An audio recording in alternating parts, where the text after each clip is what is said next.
This video is how to operate a standalone one body of water system with a standalone variable speed pump and a standalone gas heater.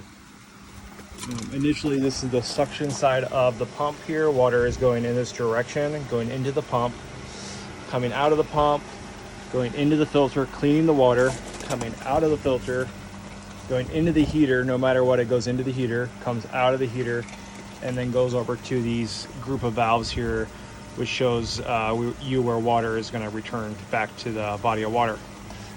This is what we're dealing with right now. It's a spool, has a rock water feature, has multiple jets all the way around the spa, and then also has an in-floor cleaning system down here at the bottom.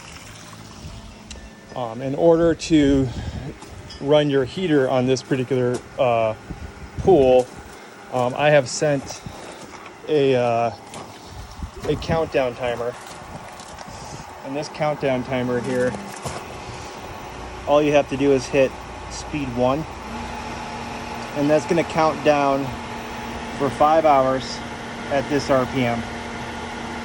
I'm going to see if this RPM is going to be sufficient enough for jets to work here shortly, and so I'll kind of return back over here.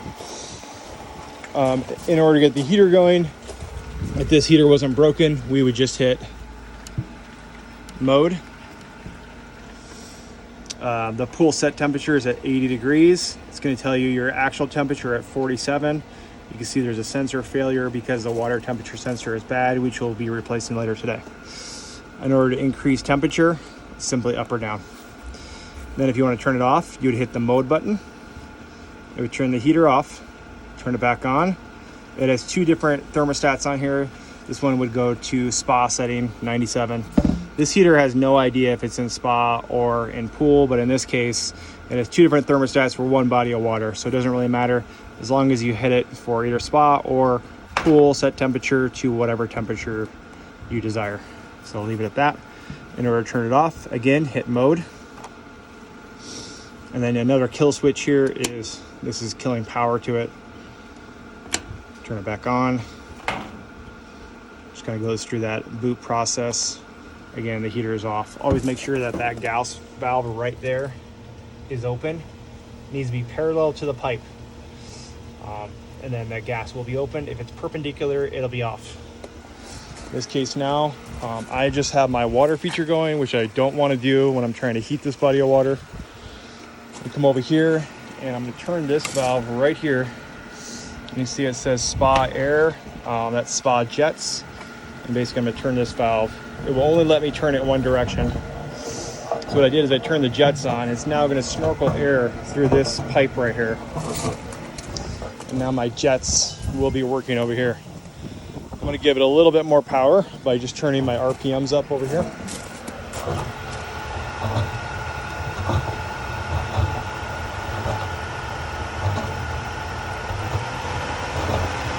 If I want to save that, I can just hit enter and I'll save it. I have a little bit more power on my jets now.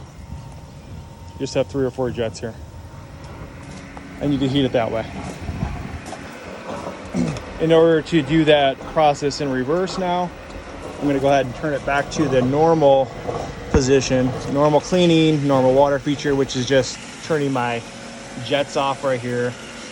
Now my cleaner pipe, this pipe right here, which comes up into here, goes down into this cleaning valve right here. And then this water feature will just be slightly open because you don't want too much water going to it, otherwise you will have water spill out of your rock water feature. Let's say you're all done heating. You'll make sure your heater is off. I like to make sure this heater is off about 15 minutes before I turn that pump off. This pump is running from 2 a.m. to 9 p.m. So if it's any time around then, you don't have to worry about turning the pump on or off. But in order to go back to the regular schedule, you could just simply hit stop and turn it back on. It's going to go back to the regular schedule. Now I did set a 5-hour egg timer, countdown timer. So worst case, you do not turn that pump back off. You turn the heater off within 2-3 hours. The pump will revert back to the regular schedule as needed.